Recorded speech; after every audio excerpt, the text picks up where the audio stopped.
بسم الله الرحمن الرحیم السلام علیکم ورحمۃ اللہ وبرکاتہ۔ The Islamic History of صحابہ کے معزز خواتین و حضرات، آج ہم آپ کو حضرت امیر معاویہ رضی اللہ عنہ کی زندگی اور وہ 7 سوالات جو رومی بادشاہ نے حضرت امیر معاویہ رضی اللہ عنہ سے پوچھے تھے، ان کے بارے میں تفصیلاً بتائیں گے۔ ناظرین، آپ رضی اللہ عنہ قریش کے مشہور شاخ بنو امیہ سے تعلق رکھتے تھے، عرب کے بڑے دانشوروں میں شمار کیے جاتے تھے، متانت و شرافت کا پیکر تھے، زبان میں بڑی فصاحت تھی، مکہ میں پیدا ہوئے، فتح مکہ کے دن اسلام قبول کیا، غزوہ حنین میں شرکت کی، رسول اللہ صلی اللہ علیہ وسلم کی لیے خطابت کے خدمات انجام دیا کرتے تھے۔ سیدنا امیر معاویہ رضی اللہ عنہ جب پیدا ہوئے، اس وقت نبی کریم صلی اللہ علیہ وسلم کی عمر 35 سال تھی۔ آپ صلی اللہ علیہ وسلم کو 40 سال کی عمر میں منصب رسالت پر فائز کیا گیا۔ اس اعتبار سے بحیثیت نبوی صلی اللہ علیہ وسلم سے 5 سال پہلے سیدنا امیر معاویہ رضی اللہ عنہ کی پیدائش ہوئی۔ ان کے والد کا نام ابو سفیان بن صخر بن حرب تھا، والدہ کا نام بنت ہند بنت عتبہ تھا۔ دونوں نے فتح مکہ کے تاریخی موقع پر اسلام قبول کرنے کی سعادت حاصل کی۔ سیدنا امیر معاویہ رضی اللہ عنہ نے اسلام تو پہلے ہی قبول کر لیا تھا، لیکن انہوں نے بھی اعلان فتح مکہ کے موقع پر ہی کیا۔ سیدنا امیر معاویہ رضی اللہ عنہ کا سلسلہ 5ویں پشت میں نبی کریم صلی اللہ علیہ وسلم کے سلسلے نسب کے ساتھ مل جاتا ہے۔ سیدنا امیر معاویہ رضی اللہ عنہ تقریباً حضرت خالد بن ولید رضی اللہ عنہ کے ہم عمر تھے، لیکن انہوں نے حالت کفر میں بھی کبھی کسی جنگ میں مسلمانوں کے خلاف کوئی حصہ نہیں لیا۔ یہ ایک ایسی خوبی ہے جس میں وہ ممتاز دکھائی دیتے ہیں۔ فتح مکہ کے موقع پر رسول اقدس صلی اللہ علیہ وسلم نے اعلان کر دیا تھا، جس نے اپنی تلوار کو نیام میں ڈال لیا ہے وہ امن میں ہوگا، جو مسجد الحرام میں داخل ہوگا وہ امن میں ہوگا۔ ناظرین، جو ابو سفیان کے گھر داخل ہوگا وہ امن میں ہوگا، اسے کچھ نہیں ہوگا۔ اس اعلان سے حضرت ابو سفیان رضی اللہ عنہ کے گھر کو تاریخی حیثیت مل گئی، جس میں سیدنا امیر معاویہ رضی اللہ عنہ بھی رہائش پذیر تھے۔ بعد میں حضرت ابو سفیان رضی اللہ عنہ رسول اللہ صلی اللہ علیہ وسلم کے سسر اور حضرت ہند بنت عتبہ رضی اللہ عنہ والدہ حضرت امیر معاویہ رضی اللہ عنہ رسول اللہ صلی اللہ علیہ وسلم کے خوش دامن بنی، اور امیر معاویہ رضی اللہ عنہ کے اہل ایمان کا ماموں بننے کا اعزاز ملا، کیونکہ حضرت ابو سفیان رضی اللہ عنہ کی بیٹی ام حبیبہ رضی اللہ عنہ رسول اللہ صلی اللہ علیہ وسلم کے حبال عقد میں آئی۔ جب یہ حبشہ میں مقیم تھی تو حبشہ کے حکمران نجاشی نے شادی کا اہتمام اور جملہ انتظامات کیے تھے۔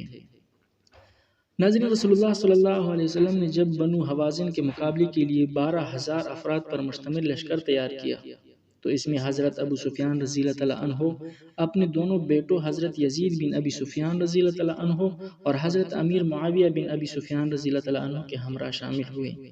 بنو حوازن نے قبیلہ میدان عرفات کے قریب حنین مقام پر قیام پذیر تھا۔ یہاں جو جنگ لڑی گئی اسے غزوہ حنین کے نام سے یاد کیا جاتا ہے۔ غزوہ حنین میں دوران جنگ ایک مرحلہ ایسا بھی آیا کہ مجاہدین کے پاؤں اکھڑ گئے، لیکن نبی کریم صلی اللہ علیہ وسلم میدان میں ڈٹے رہے۔ آپ صلی اللہ علیہ وسلم نے اس موقع پر جرأت و شجاعت کا مظاہرہ کرتے ہوئے بآواز بلند فرمایا، انا نبی لا کذب، انا ابن عبد المطلب، میں نبی ہوں، اس میں کوئی جھوٹ نہیں ہے، میں عبد المطلب کا بیٹا ہوں۔ دوران جنگ دشمن کی طرف سے ایک تیر حضرت ابو سفیان رضی اللہ عنہ کی آنکھ میں آ لگا، جس سے ان کی آنکھ کا ڈھیلا پن باہر نکل آیا۔ ناظرین، وہ اسی حالت میں رسول اللہ صلی اللہ علیہ وسلم کی خدمت میں حاضر ہوئے۔ آپ صلی اللہ علیہ وسلم نے انہیں دیکھ کر فرمایا، اگر آپ چاہیں تو میں شفا یابی کے لیے دعا کر دوں، لیکن اگر آپ اس تکلیف پر صبر کریں تو اللہ جل شانہ آپ کو اس کے بدلے جنت عطا کرے گا۔ حضرت ابو سفیان رضی اللہ عنہ نے فرمایا، یا رسول اللہ، مجھے آنکھ نہیں جنت چاہیے۔ اس جنگ میں آخرکار فتح لشکر اسلام کو ہوئی۔ اس کے بعد رسول اللہ صلی اللہ علیہ وسلم نے طائف کی طرف پیش قدمی کی۔ اس لشکر میں بھی سیدنا امیر معاویہ رضی اللہ عنہ اپنے والد حضرت ابو سفیان رضی اللہ عنہ کے ہمراہ شامل تھے۔ ناظرین، سیدنا امیر معاویہ رضی اللہ عنہ بھی حضرت علی المرتضیٰ رضی اللہ عنہ کے ساتھ اپنے اختلافات کو محدود سمجھتے تھے۔ چنانچہ جب قیصر روم نے ان دونوں کے اختلافات سے فائدہ اٹھا کر ملت اسلامیہ پر حملہ کرنے کا ارادہ کیا تو حضرت معاویہ رضی اللہ عنہ نے قیصر روم کو تہدید آمیز خط لکھ کر شدید دھمکی دی۔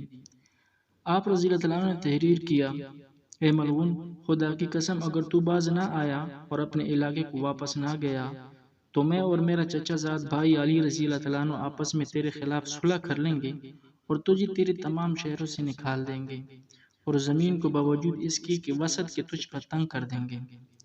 ناظرین، حضرت عمرو بن مروہ رضی اللہ تعالیٰ عنہ فرماتے ہیں کہ ایک مرتبہ میں نے حضرت معاویہ رضی اللہ تعالیٰ عنہ سے کہا کہ میں نے رسول اللہ صلی اللہ علیہ وسلم کو یہ فرماتے ہوئے سنا ہے کہ جس شخص کو اللہ تبارک و تعالی مسلمانوں کے معاملات سونپے اور وہ اس کی ضروریات اور فقر و احتیاج کی خبرگیری کے بجائے اس سے چھپ جاتا ہے۔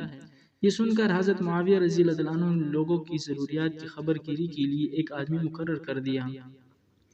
ناظرین، غالباً اسی واقعے کی تفصیل حضرت امام بغوی رحمہ اللہ تعالیٰ نے حضرت ابو قیس رحمہ اللہ تعالیٰ کے حوالے سے نقل کیا ہے کہ حضرت معاویہ رضی اللہ تعالیٰ عنہ نے ہر قبیلے میں ایک آدمی مقرر کر دیا تھا۔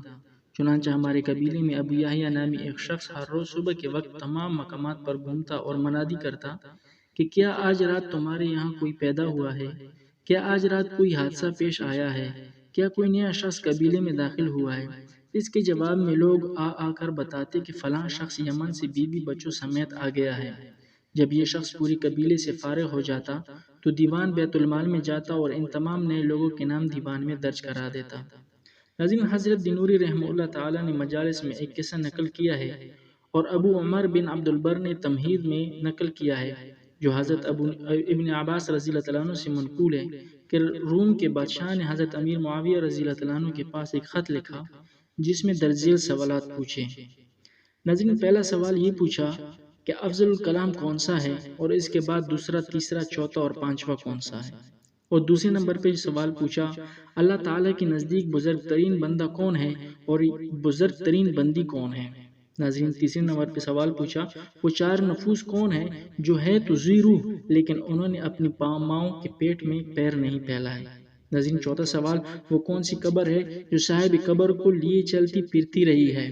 ناظرین، پانچواں سوال پوچھا مجرد عمد و ربط کی جگہ کیا ہے، اور چھٹا سوال قوس یعنی دھنک کیا چیز ہے، اور ساتواں سوال پوچھا ناظرین وہ کون سی جگہ ہے جہاں آفتاب صرف ایک بار طلوع ہوا ہے، نہ کبھی اس سے پہلے طلوع ہوا ہے نہ کبھی اس کے بعد طلوع ہوگا۔ حضرت معاویہ رضی اللہ تعالیٰ عنہ نے جب یہ خط پڑھا تو آپ نے فرمایا کہ خدا اس کو ذلیل کرے، ہم ان کو ان باتوں کا کیا علم۔ آپ کو کسی نے مشورہ دیا کہ آپ رضی اللہ تعالیٰ عنہ حضرت عبداللہ بن عباس رضی اللہ تعالیٰ عنہ کے پاس خط لکھ کر معلوم کر لیجئے۔ چنانچہ انہوں نے حضرت ابن عباس رضی اللہ تعالیٰ عنہ کے پاس خط لکھا تو وہاں سے جواب آیا۔ ناظرین، پہلے سوال کا جواب افضل الکلام کلمہ اخلاص لا الہ الا اللہ ہے، اس کے بغیر کوئی بھی نیک عمل مقبول نہیں ہوتا، اور دوسری نمبر پر سبحان اللہ، اور تیسری نمبر پر الحمدللہ، اور چوتھے نمبر پر اللہ اکبر، اور پانچویں نمبر پر لا حول ولا قوت الا باللہ ہے۔ ناظرین، دوسرے سوال کا جواب دیا اللہ عز و جل کے نزدیک بزرگ ترین بندہ حضرت آدم علیہ السلام، کیونکہ اللہ تعالیٰ نے ان کو اپنے ہاتھوں سے وجود بخشا اور پھر ان کو کچھ چیزوں کا علم سکھایا، اور بزرگ ترین بندی حضرت مریم علیہ السلام ہیں جنہوں نے اپنی عصمت کو محفوظ رکھا اور اللہ تعالیٰ نے ان کی شکم میں اپنی پیدا کردہ روح پھونک دی۔ اور تیسرے نمبر پہ جو سوال تھا اس کا جواب دیا وہ چار نفوس جنہوں نے اپنی ماں کے پیٹ میں پیر نہیں پھیلائے، حضرت آدم علیہ السلام، حضرت حوا علیہ السلام، ناقہ حضرت صالح علیہ السلام، یعنی صالح علیہ السلام کی وہ اونٹنی جو پہاڑ سے معجزے کے طور پر پیدا کی گئی تھی، اور چوتھے سوال کا جواب دیا وہ مینڈا جسے حضرت اسماعیل علیہ السلام کے فدیے میں اللہ تبارک و تعالیٰ نے نازل فرمایا تھا۔ بعض نے کہا ہے کہ وہ حضرت موسیٰ علیہ السلام کا عصا ہے جو زمین پر گرتی ہی اژدہا بن جاتا تھا۔ ناظرین، چوتھے سوال کا جواب دیا وہ قبر مچھلی ہے جو حضرت یونس علیہ السلام کو اپنی شکم میں لیے دریا میں گھومتی پھرتی تھی۔ اور ناظرین، پانچویں سوال کا جواب دیا وہ باب السما آسمان کا دروازہ ہے۔ قوس یعنی دھنک قوم نوح علیہ السلام کے غرق ہونے کے بعد اہل زمین کے لیے امان کی نشانی تھی۔ اور ساتویں سوال کا جواب دیا وہ جگہ بحر قلزم کا وہ راستہ ہے جو اللہ تعالیٰ نے بنی اسرائیل کے لیے دریا سے پار ہونے کے لیے خوش کر دیا تھا اور فرعون اور آل فرعون کو غرقاب کرنے کے لیے بنا دیا تھا۔ جب یہ خط حضرت امیر معاویہ رضی اللہ عنہ کے پاس پہنچا تو آپ نے یہ خط شاروم کو بھیج دیا۔ اس نے اس خط کو پڑھ کر کہا میں پہلے ہی جانتا تھا کہ حضرت امیر معاویہ رضی اللہ عنہ ان سوال کا جواب نہیں دے سکیں گے، البتہ نبی کریم صلی اللہ علیہ وسلم کے اہل بیت میں سے ایک شخص اب بھی موجود ہیں جس نے اس سوال کا جواب صحیح دیا ہے۔ ناظرین 40 ہجری 17 رمضان المبارک کو عبد الرحمن بن ملجم نے سیدنا علی بن ابی طالب رضی اللہ تعالیٰ عنہ پر اس وقت حملہ کیا جب وہ فجر کی نماز پڑھا رہے تھے۔ آپ رضی اللہ تعالیٰ عنہ کو بہت گہری زخم لگی اور زخموں کے تاب نہ لاتے ہوئے آپ رضی اللہ تعالیٰ عنہ اپنے خالق حقیقی سے جا ملے۔ حضرت علی المرتضیٰ رضی اللہ تعالیٰ عنہ کی وفات کے بعد آپ رضی اللہ تعالیٰ عنہ کے بڑے بیٹے سیدنا حسن بن علی رضی اللہ تعالیٰ عنہ کو مسند خلافت پر بٹھایا گیا، لیکن انہوں نے 6 ماہ بعد سیدنا امیر معاویہ رضی اللہ تعالیٰ عنہ کے حق میں دستبردار ہو کر ان کے ہاتھ پر بیعت کرنے کا اعلان کر دیا۔ اس کے بعد سیدنا امیر معاویہ رضی اللہ تعالیٰ عنہ پوری ملت اسلامیہ کے متفقہ امیر بنائے گئے۔ حضرت معاویہ رضی اللہ تعالیٰ عنہ اس سے قبل 18-20 سال سے دمشق کی گورنر کی حیثیت سے فرائض انجام دیتے آ رہے تھے۔ اسی وجہ سے جب وہ خلیفہ بنے تو انہوں نے دارالخلافہ بھی دمشق منتقل کر دیا۔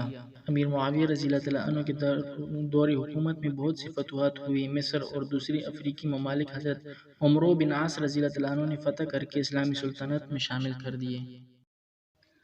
ناظرین آج کے ویڈیو میں بس اتنا ہی۔ مزید اس طرح کی اچھی ویڈیو دیکھنے کے لیے ویڈیو کو لائک کریں، شیئر کریں اور چینل کو سبسکرائب کر کے اور بیل آئیکن کو پریس کریں۔